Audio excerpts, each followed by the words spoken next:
all of these big dick deviants is all catching hell in 2024. It's up for all of them. It don't matter if you Diddy or whoever you is, TG Jakes, any of them. All lies will be exposed. That's all. And anyone who takes that the wrong way, know why they take it the wrong. Fuck, like he called, we used to kick it on telephone after the make shit. Right. And be like, matter of fact, they sent me the girl pictures, like pictures of this girl, like, not the shit that... The controversy didn't start with Netflix at all. It began months earlier when Katt Williams boldly warned that 2024 would be the year hidden stories come into the light. Long before public opinion ever shifts, he's built a reputation for confronting powerful figures hidden, even when it costs him industry support. Choosing truth over comfort every time. Now, as major names quietly seem absent from a high-profile documentary, his words no longer sound like provocative commentary, but calculated foresight. This moment forces a sharper question into focus.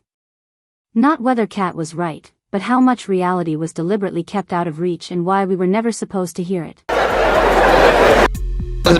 In Hollywood, you never expected. They be having these big ass mansion parties, and the mansion party, the whole mansion is a party, and then it's a separate party in the little rooms. I ain't been famous that goddamn long. I'm excited to be at the mansion party. You be looking in all the goddamn rooms, and you fuck around and look in the wrong room and shit.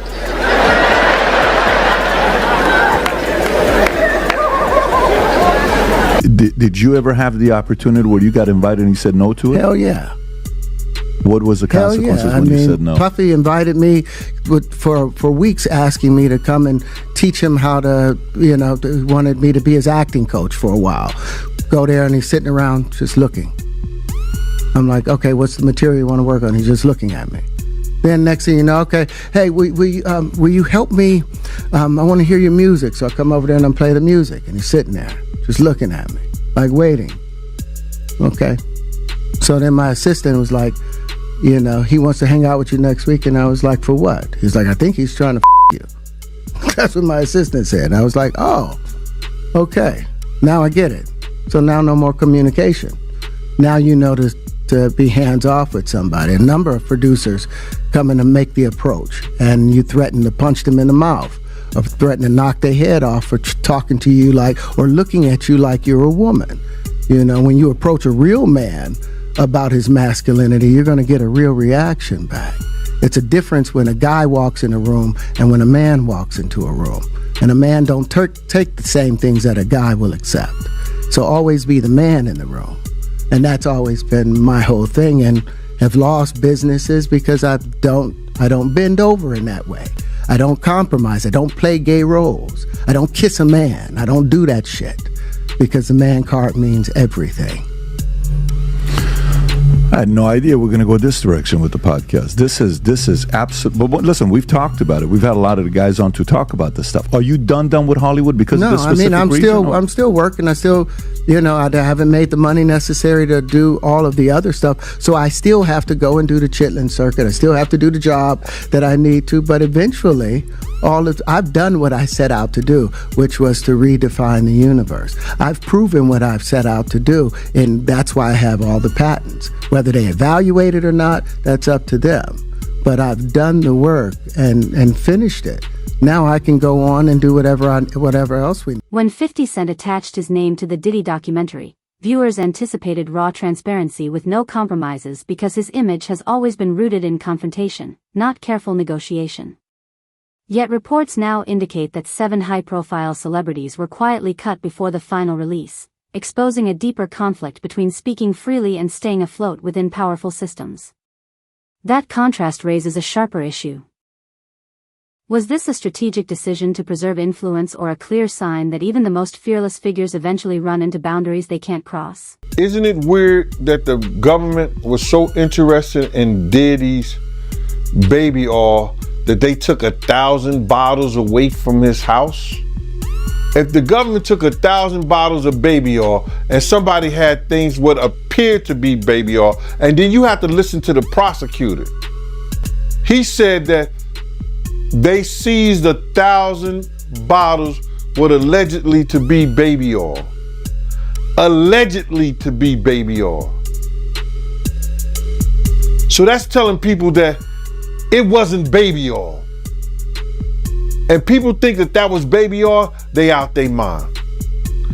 I don't believe it was baby oil. Yo, bro, when they went up in there, they knew what they was gonna find. They knew what was ever in that baby oil or that those bottles that appeared to be baby oil, they knew about that at first. You gotta realize 9 times out of 10, that individual that got caught at the airport, that was supposed to be their carrier, told them what they was doing and what they had. I wouldn't put him past that he told them everything. So when they went up in there, they knew they had to take whatever was out there, and that thing that appeared to be baby oil, they took that. They got to test every last one of them. Let's see how much, let's see how many of those come back to be baby oil. Bro, listen to me. Costco don't sell that much baby oil. Where you know sell that much baby oil? Yeah, I don't know any store that sell that much baby oil. I know Costco, they came out and said that they don't even sell baby oil. Netflix promoted the documentary as bold, unfiltered, and unlike anything seen before, presenting itself as a home for fearless storytelling. Yet, the selective gaps tell a different story. When key details are quietly left out, it raises serious doubts about how much truth can survive inside corporate limits. A platform that shapes global narratives doesn't just speak through what it reveals, but through what it deliberately leaves unseen. That reality reframes the entire experience, forcing viewers to ask whether they're witnessing genuine history or a version carefully edited to stay within acceptable lines. You're sitting there talking like an evil dictator. We need comms. We need a way into this conversation. We're losing, he said. We're losing. Losing what? Come on. What were you losing? But the key words that he said that were so important were, we need to be able to be speaking to the potential jurors. He said, you might only be the guy that watches CNN, but there's 9 billion people in the world, and 7 billion of them are on Instagram or TikTok. We need to have control of that. He said we need to know how these potential jurors are thinking. That's what he said. Facts. So what does that mean? He hadn't even been arrested yet. He hadn't even been taken into custody yet. Damian Williams hadn't come forward yet with a list of the charges that they were charging him with and what they were taking him to trial for. That didn't happen until December.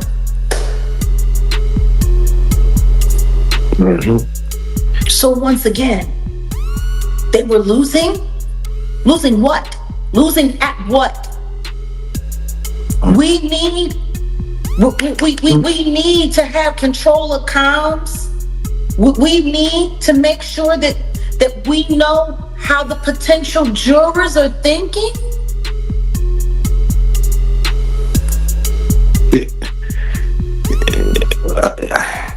Very true. How does that not sound like anything other than what it is?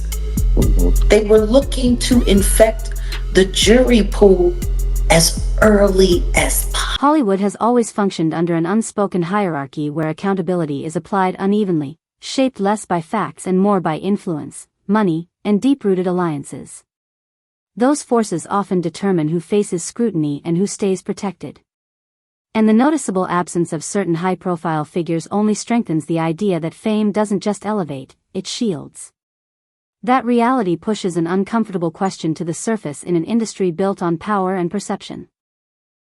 Who is actually held responsible and who operates beyond public reach? He did it 4 years. Say that again. But they just want to send this 4 years. Meanwhile, they tried to give me 4 years for 2 blunts I had no intention of smoking in the first place. Same 4 years. I don't give a fuck. being an ass-picking devil worshiper is not against the law. They put that man on a whole RICO because they thought he was f***ing for China. They said, bring out the 9 niggas walked out. That ain't even get the law. Go on and get you something. That man liked this so much as his punishment. They sent him to the place with the most. Diddy didn't tell Mark.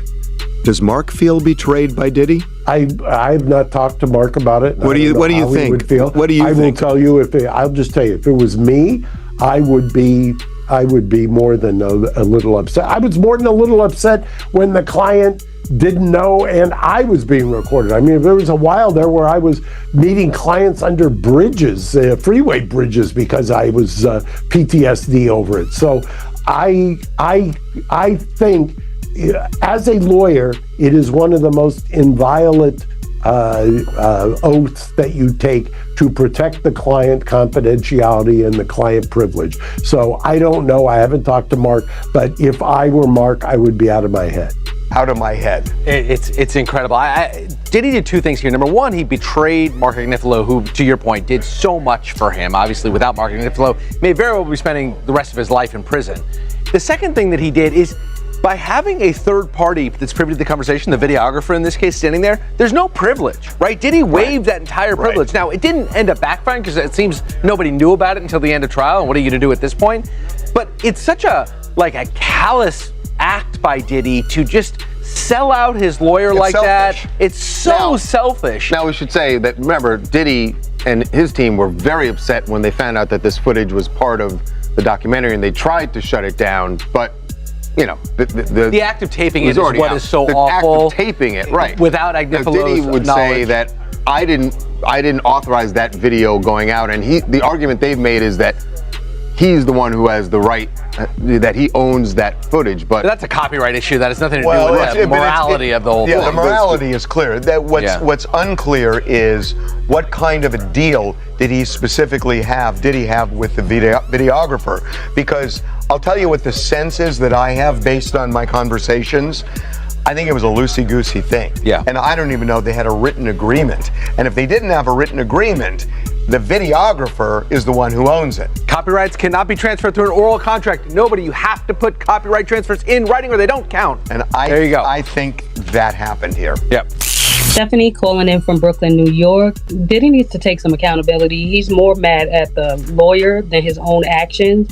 That fame all has gone to his head, and 50 did a great job on the documentary.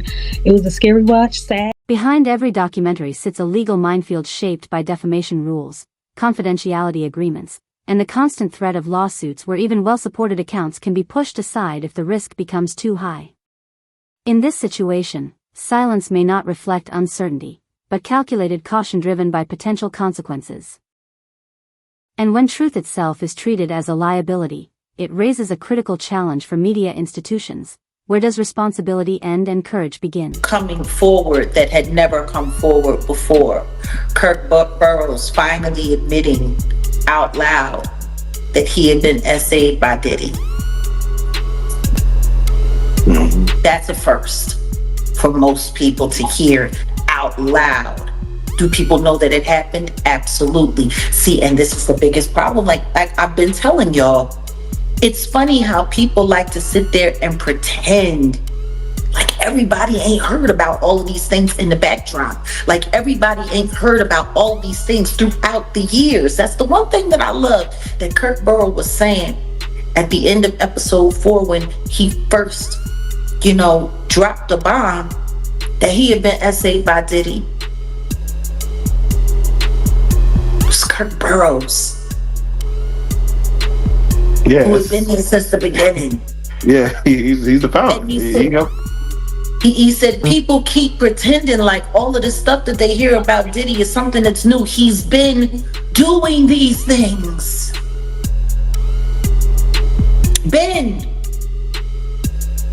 He's a witness to offenses that happened over 30 years ago. Yeah, facts. Jag, you came in and you gave us a history about Uptown Records. Again, I know we have a lot of younger viewers, and some people start doing their research after you spoke on it, and for them to delve into the history of Uptown Records and Sean Combs' introduction to it, and going from there, he seemed like a kid, going to forget the name of the school, but going to like a private school. Yeah. And jumping as an intern 19 into this, I'm gonna say back then this was hip hop with what Uptown Records represented at the time. He didn't smoke, he didn't drink, and then it seemed like after just a couple of years, silence in the industry is almost never random. Careers, reputations, and personal security often hinge on understanding when speaking out carries too high a cost. Those who stay quiet are not always blameless. More often they are strategic, weighing survival over exposure. In many cases, what goes unsaid communicates more powerfully than any direct claim, revealing a system where restraint itself becomes a form of truth. I'm looking at it like this, so then he called me back again, and I told him, like, listen, man, don't you ever call my phone again, Kurt? You know what I'm saying? Because we had got into it about somebody calling him. He told me Groovy Lou called him and want to know why Gene's still doing this to Puff and everything like that. And I mentioned it on the Gene Deal show. You understand? I said something. Then he called me back like I was lying.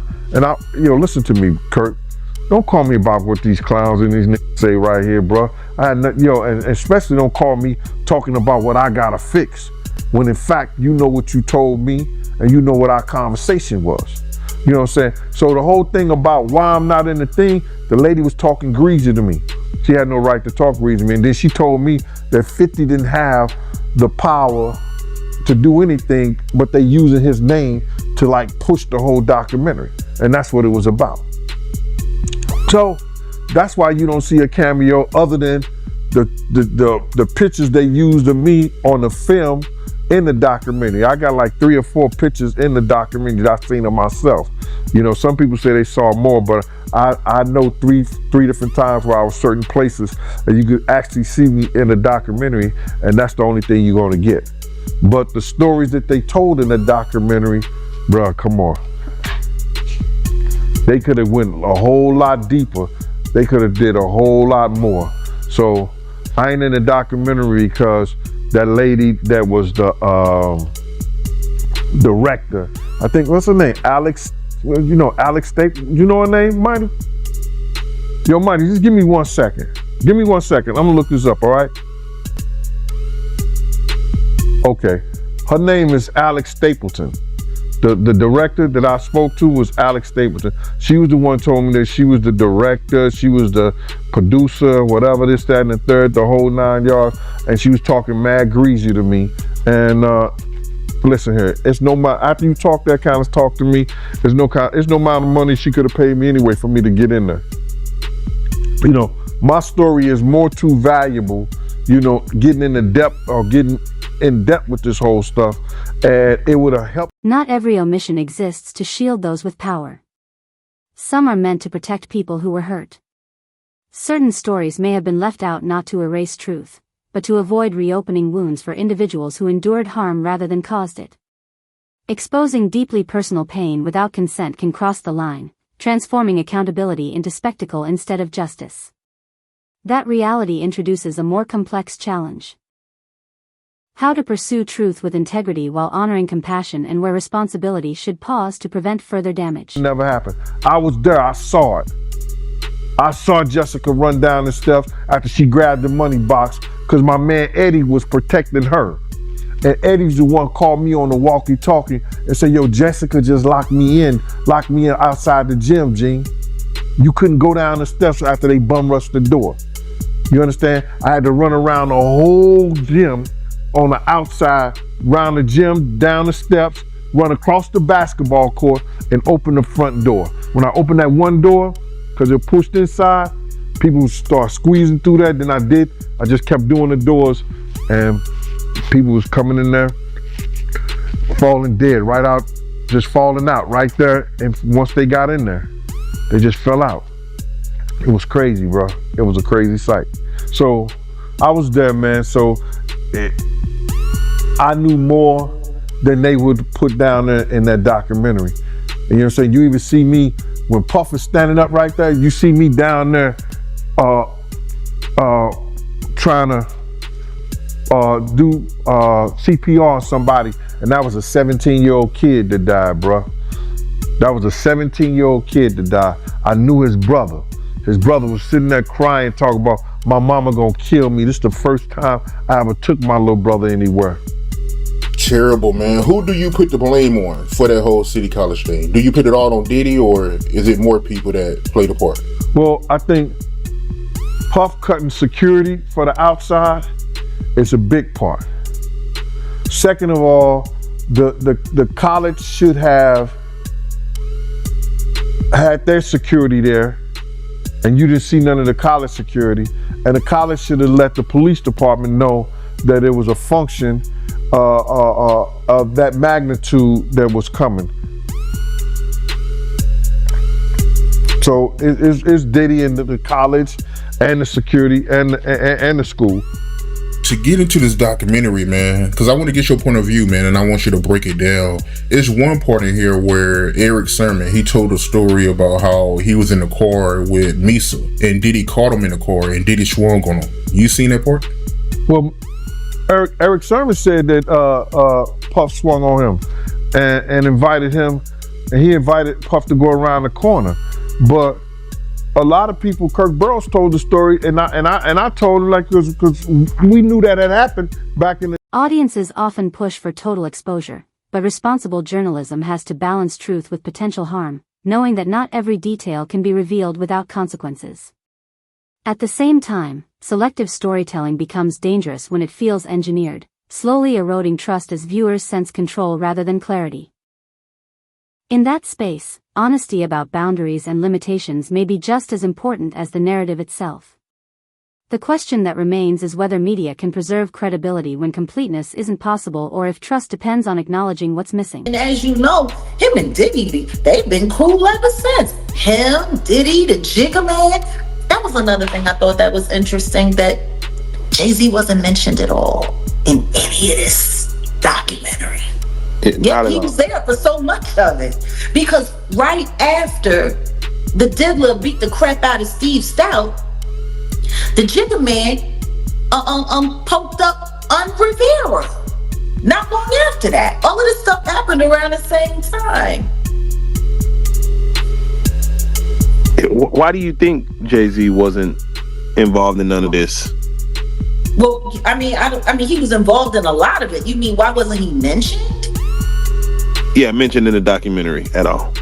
I mean, there was a lot of people that weren't mentioned. Matter of fact, not too many people in the industry were mentioned who were there and present. Isn't that cute? Very true. They found a way to tell that story while they kept everybody else clean. Jag, how come you don't think... Episode 2 focused heavily on Tupac Shakur and the East Coast, West Coast beef. They were saying that Diddy was technically jealous of Tupac and Biggie's friendship, of Tupac's success. Technically. Yeah, technically. I mean, they said it right. Diddy wanted to get down with Tupac. Tupac didn't want to have nothing to do with it. Nothing. He wanted nothing to do with Diddy. He was interested in helping Biggie. He was interested in promoting Biggie. He was interested in where that whole thing could go. He saw the promise.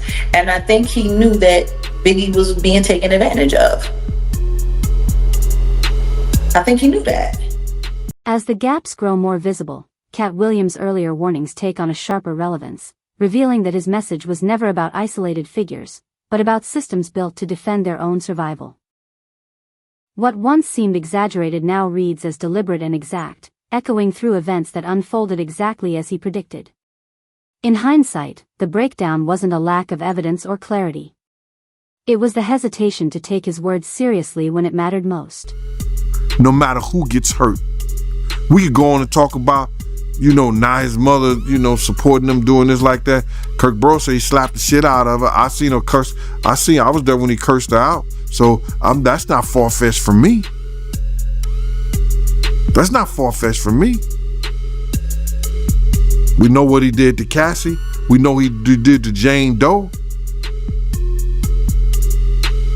It's a lot of other women he did the same thing. And here go these clowns out here, they supporting him.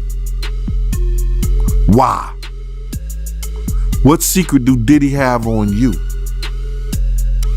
What secret that what secret did you play in the part at the Diddy party? That's why people ain't speaking out. That's why people is sitting back and letting this shit play out. A lot of them, bruh, for real, they hope he get unalive some kind of way. It wouldn't be a tragedy to me. Some people deserve what they deserve. Cause karma don't always hit you, bruh. Marlon Wayans don't know what he talking about. And if you read about karma, it don't always come back to that individual. It comes back to maybe it was speaking. It was Egyptian. It may come into that spiritual realm and that lifeline of your family. It might be a weak spirit in your family that catch that karma and not that person who actually did the act. That's where we at, bro. The documentary may have reached its conclusion, but the reckoning itself is far from over. As inquiries move forward, legal pressure intensifies, and public attention grows harder to ignore. Truth almost never arrives in a single moment. It emerges in pieces, slowly, forming a clearer picture as time passes. Each new development adds weight to what was once dismissed, pushing the conversation further than any single film ever could. And as those fragments continue to surface, one question still hangs in the air. When the full picture finally comes into view, will real accountability still be within reach?